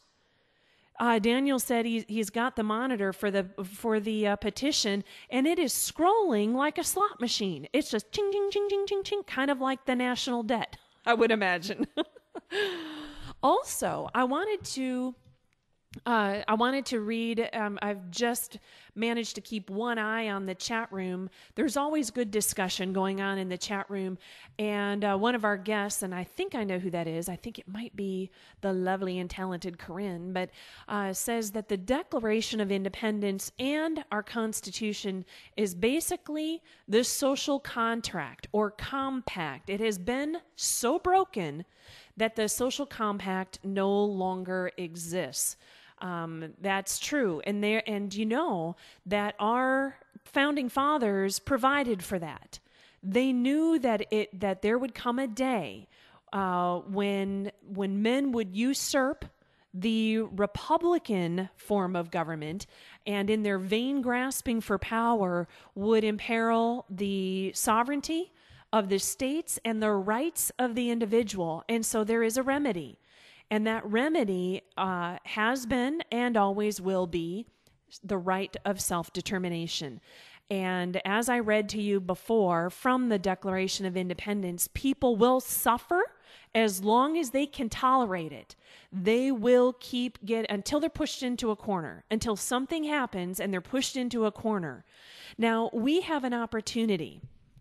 And what Texas Nationalist Movement stands for, as I know some of the other freedom movement groups stand for, is that it can be done and should be done legally, by referendum, via the ballot box, and that there should be no reason for national aggression.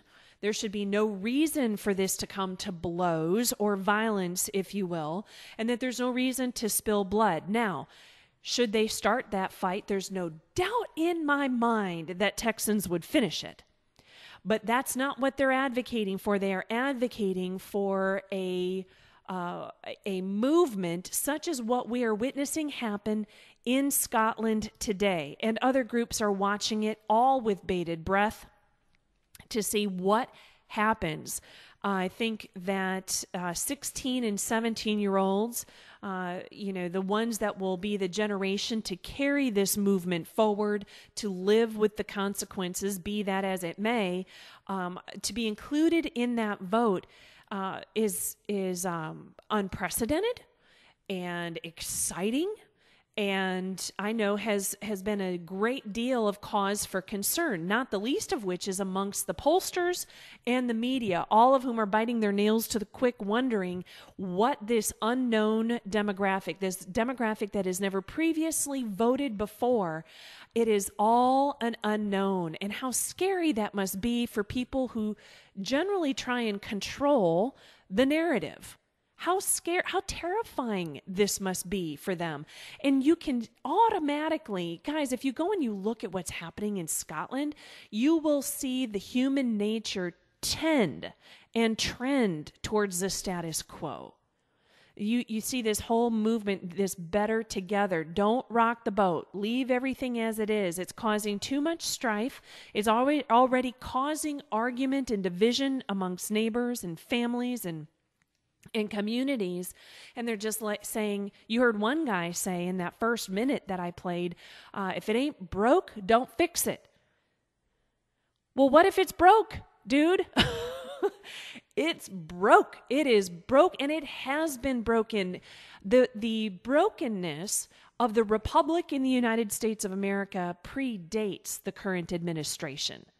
This goes back generations. It is not the current generation, our generation, that put many of these policies, the Great Society, the New Deal, all of these socialist policies into place.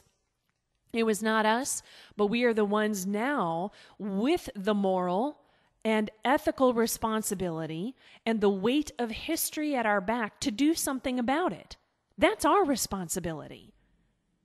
So don't look to the polls to reflect your values and your principles, because they're more often than not skewed by those who intend to control the public dialogue. Find yourself like-minded, like-hearted men and women and youth, and have this discussion in the ale houses and the tea houses and in the parking lots and the fields of your community now, before it's too late.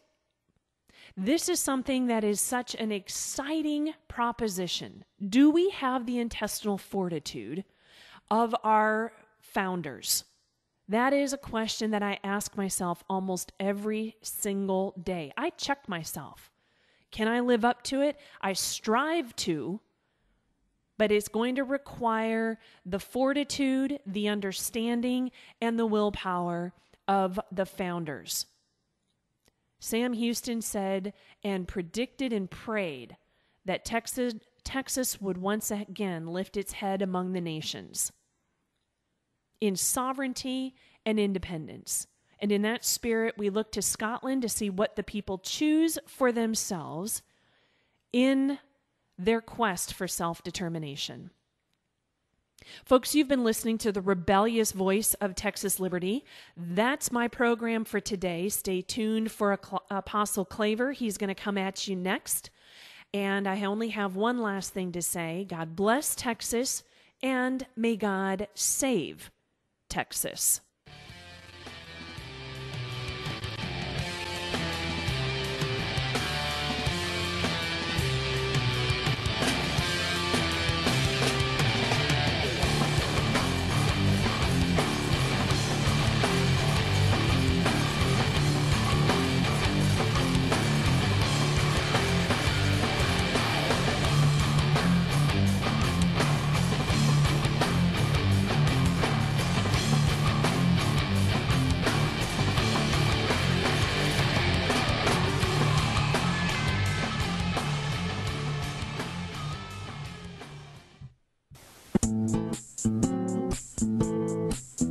I'm Gary Wilcox with Pet Floors of Houston.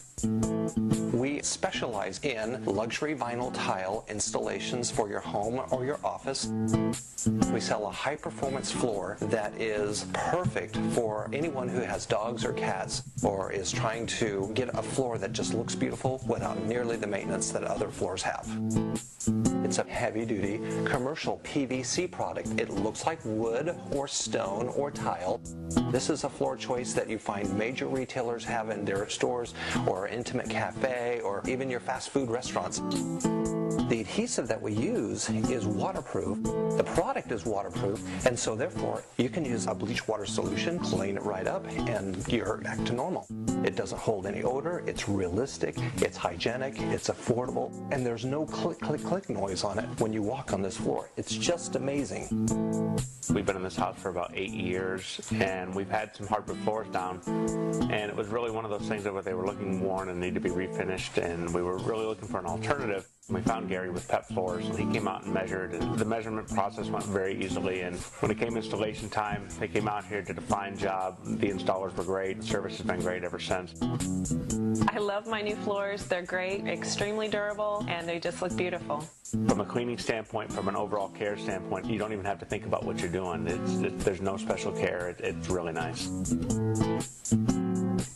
We actually have a mobile showroom, so I can come out to your home or office at a time that's convenient for you, and I can show you the samples that would look right in your home. I can even help you make decisions and coach you through this. It's not like I've done this 1 or 2 times, but I've done it many, many times. So give me a phone call, and I'm happy to come out there. I do estimates for you right there on the spot, and it's all free of charge. That's Pet Floors of Houston. PetFloors.com.